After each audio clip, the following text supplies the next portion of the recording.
because you make the sun to shine.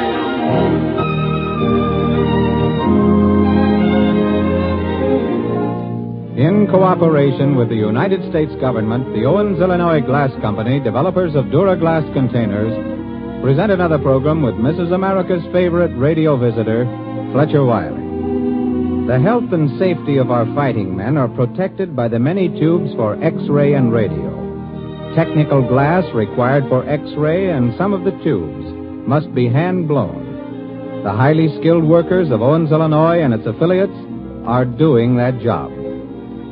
Well, to start off the new week, we have Wilbur Hatch and his orchestra, the tenor voice of Phil Regan, a little duo singing by Diana Gale and Phil Hanna.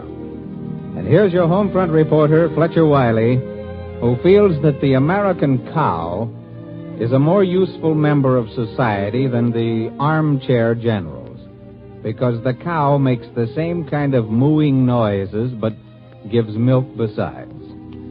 Fletcher Wiley. And don't smell any worse, either. Thank you, Galen. And the best of the day to all of you.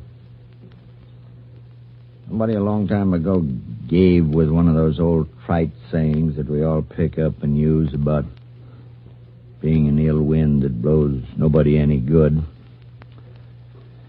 And I think that that applies to a lot of commentators about this war down the Mediterranean area. But it's kind of a cradle of civilization down there. It's been there a long time. There's a lot of history and a lot of mythology and folklore. Then we heard of it one time or another, and most of us have forgotten. And when the news of the fighting is vague or reserved, why, anybody that's got to talk into one of these things gets down the 5-foot shelf or the Encyclopedia, the World Almanac, or calls up a friend and finds out some Roman legend or a slice of ancient history that makes good background. And they've got nothing on me. That's just what I'm doing right now. I'm just wondering what with Sardinia in the news headlines. I'm wondering if you can figure out a name. This sounds like the quiz kids. If you can figure out a name that owes its derivation to Sardinia. And none of you subway riders need speak up and say sardine, because I'm not talking about that either. They used to have a great custom down there in Sardinia a long, long time ago. Up until we started to become aware of the fact that it should be against the law to starve to death and that people in their old age were entitled to some consideration, old people were always a tremendous problem. And the funny part about that is that old people always feel that they're a tremendous problem, which increases their problem. They used to, in many sections, they used to take an old man when he got too old to work, or an old woman, take him out and tell him to look at the moon on the edge of a tall cliff and give him a gentle shove, and that solved the budget problem in that family. The problem of dispatching people who have gone beyond their years of extreme productivity is very ancient. The Nazis have renewed the ancient custom in recent years, but they haven't even confined their depopulation activities to the old folks at home. On Sardinia, when they were colonists of Carthage, there wasn't any ham and egg pension plan for the old folks to look forward to.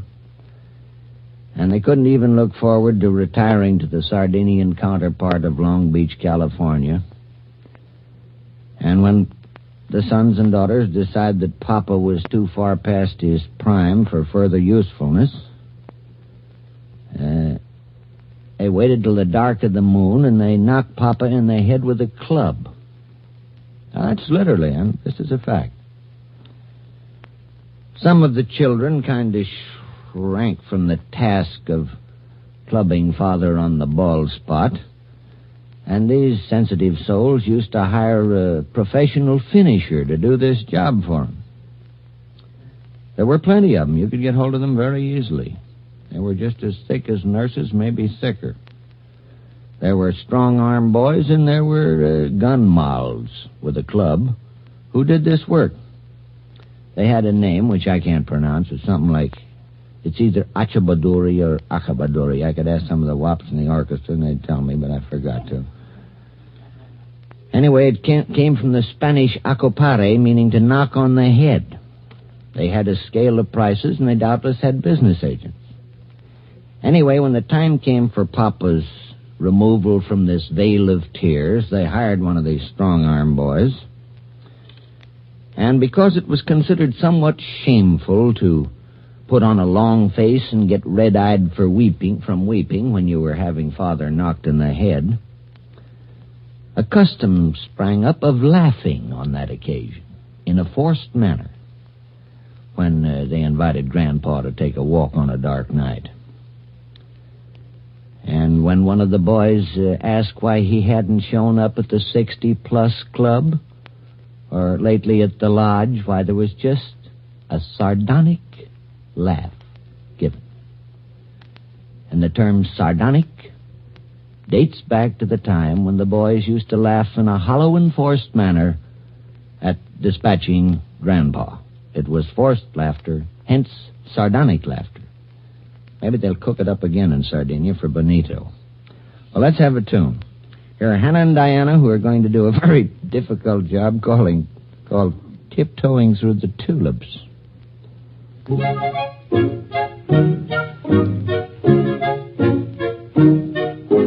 Tiptoe to the window, by the window, that is where I'll be. Come tiptoe through the tulips with me.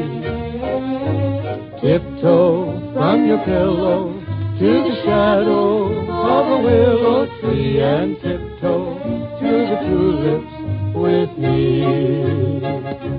Needy, in flowers we'll stray, we'll keep the showers away. And if I kiss you in the garden, in the moonlight, will you pardon me? Come tiptoe through the tulips with me.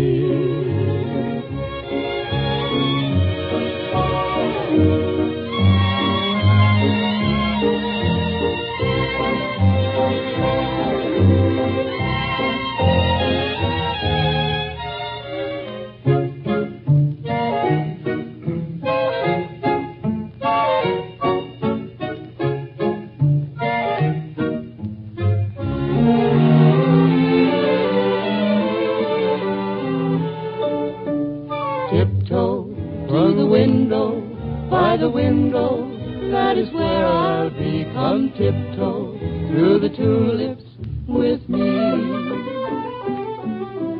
Tiptoe from your pillow to the shadow of a willow tree, and tiptoe through the tulips with me. Needy, in flowers we'll stray, we'll keep the showers away. And if I kiss you in the garden, in the moonlight, will you pardon me? Come tiptoe through the tulips with me. You know, if you wander around very much in your part of the country, if you can wander around very much, what with the gas shortage and stuff, you pass all kinds of houses, little ones, big ones, up to the kind where they have a 6-car garage and a winding entrance leading up the top of a hill. First, you realize there's a lot of difference between these various homes. You could spell it out with bucks. Generally, one family has more money than the other. They live in a better street. And you sometimes wonder, well, wonder what it was happened to put these people living up in the hill and other people living across the tracks. It isn't a matter of character, because very frequently you find better character on the other side of the tracks than you do on the top of the hill, and vice versa. But if you look around now at homes throughout this country, you'll find that big or little, they're strangely alike. Not in the terms of what they'd cost, but in a very human way. Regardless of what the size of the homes may be, in window after window now, you see service flags. 1 star, 2, sometimes 3, sometimes a gold one mixed in with the other ones.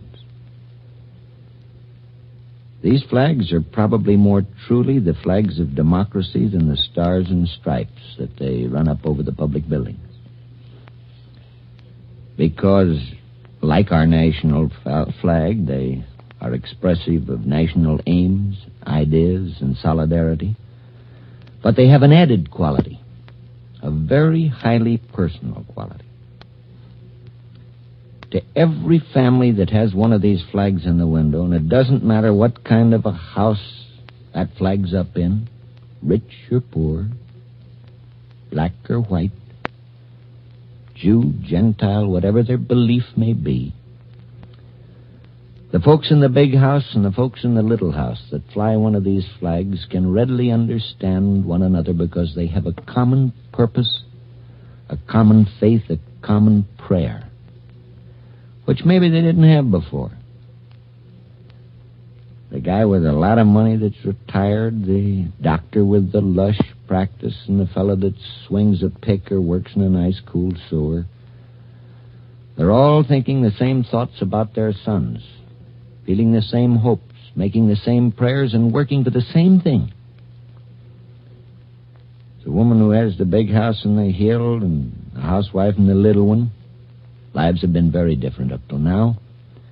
They're not so different anymore. Not in the thing that matters most to them. They're both watching that mailbox. They're both listening for the postman's whistle. When they get a letter from the kid, there's the same combined fear and uplift.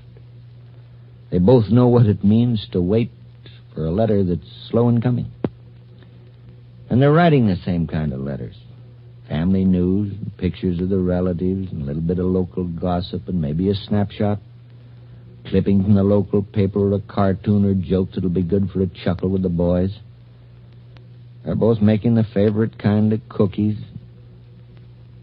and they're both smiling with maybe an occasional teardrop as they do it. Both these women now know what it means when the kid gets home on leave. Very precious hours and very short ones. And when they see some other boy go up to some other woman's door, or walking with his mother or his sweetheart or his sister or his wife, they're glad for her. It creates a closer bond. They know how she feels, how the boy feels. It's the next best thing to having your own kid come home. Practically all of them, the mothers and the wives and the sisters and sweethearts of these men, are meeting together now on a plane that they've never met before. Clothes and what you've got don't mean so much difference. You can't use your car anyway. If you're serving in the Red Cross, you find out that those are nice people, too. Some of the silly barriers of social rating go down, and democracy, some way or other, becomes more alive. That's a good thing. The donation that the millionaire makes to the blood bank, the one made by a guy that never saw a butler except in the movies, they both save a life equally well. They all carry pictures of the kid and talk about the fact that he got his corporal's stripes. They're proud of him, and they listen and understand when the other fellow does the same thing. This common understanding, this unanimity of purpose, it isn't the stars and stripes. The national flag, beautiful as that flag is, and as much as we revere it for everything that it symbolizes, it isn't that flag that's done it. It's that service flag in the window. Those people don't have to be told there's a war on. They know. They aren't theorizing about democracy. They're living it. And they're fighting to keep it because they're fighting alongside of that boy. They may not, or they may understand or subscribe to world courts and this or that vast world war plan, but they do understand what's going on in their own and their neighbor's heart because of a star in the window, which is why I believe that these service flags are, of all emblems, most truly the emblem of democracy. Phil has a little song fits in right here. It's called Boy of Mine.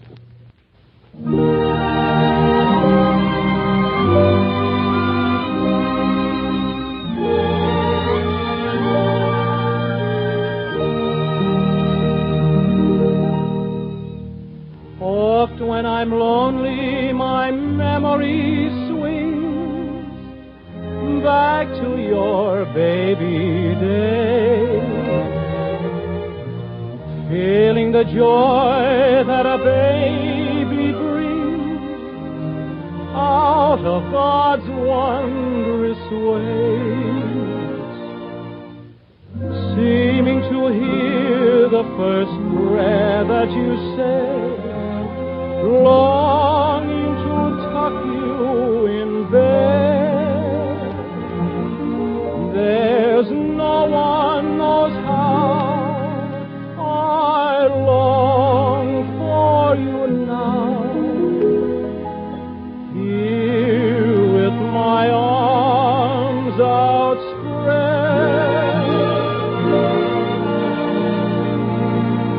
boy of mine,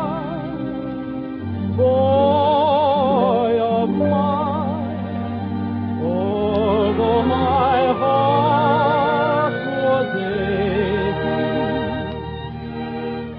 I seem to know that you'd want to go. Pride in your manhood waking, I'll be here waiting, dear, till at a glad dawn's breaking, I'll hear you say you're home to stay. Dear little boy of mine, dear little boy of mine.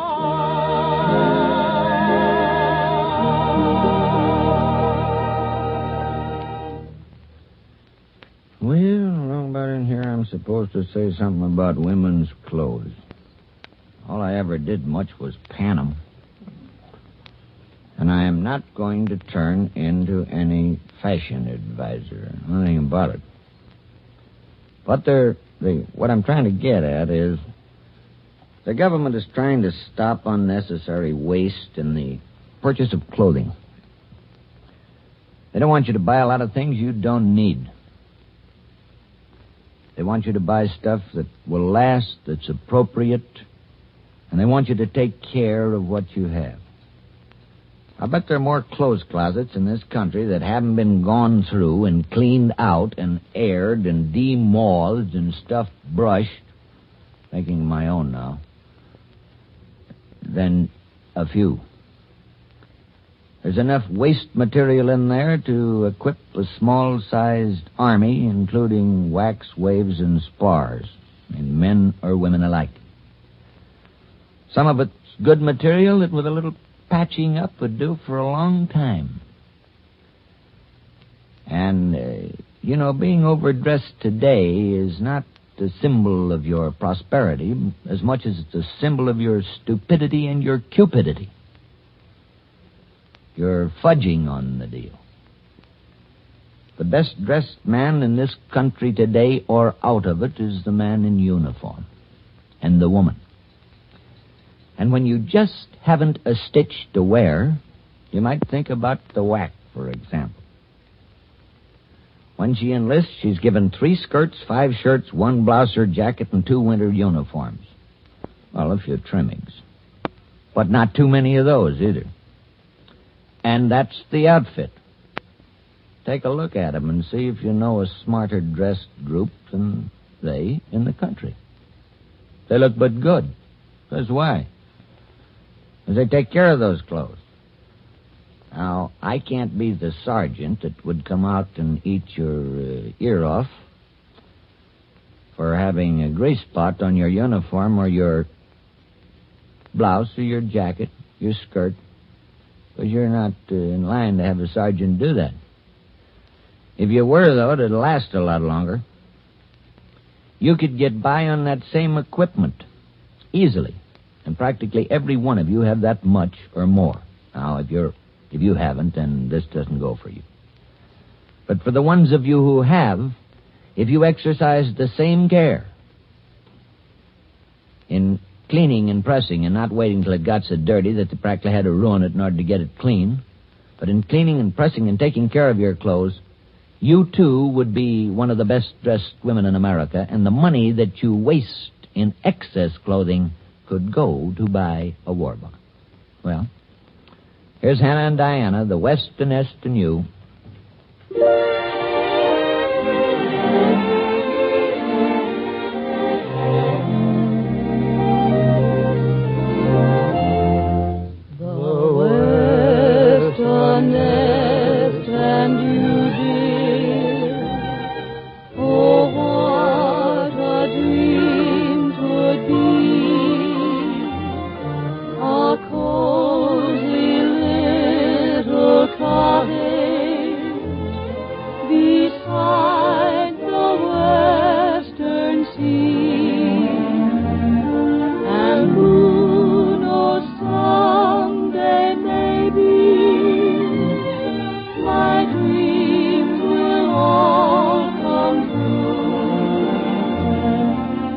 Cradle and a baby, the West a nest and you.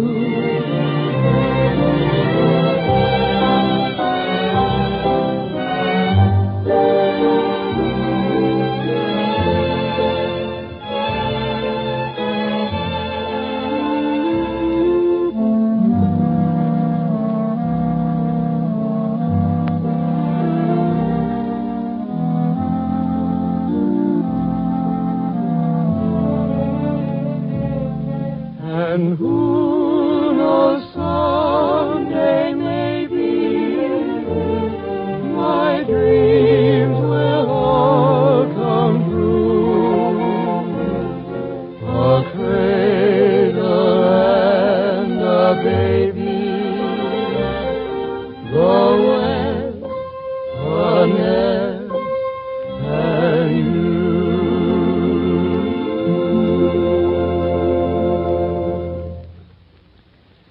I've been kind of studying on an idea. Wonder if fashions in men in this country aren't changing.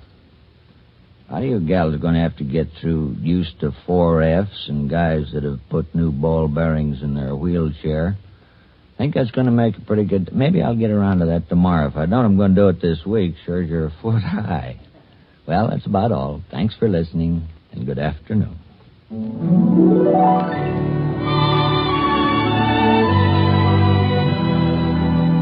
Tomorrow at this time, the Owens, Illinois Glass Company will present another program with Mrs. America's favorite radio visitor, Fletcher Wiley. There's a great deal of American blood being spilled on the continent of Europe. That blood, like any other vital necessity of war, must be replaced. It can only be replaced by you. The blood our boys are losing is being lost in pain and suffering.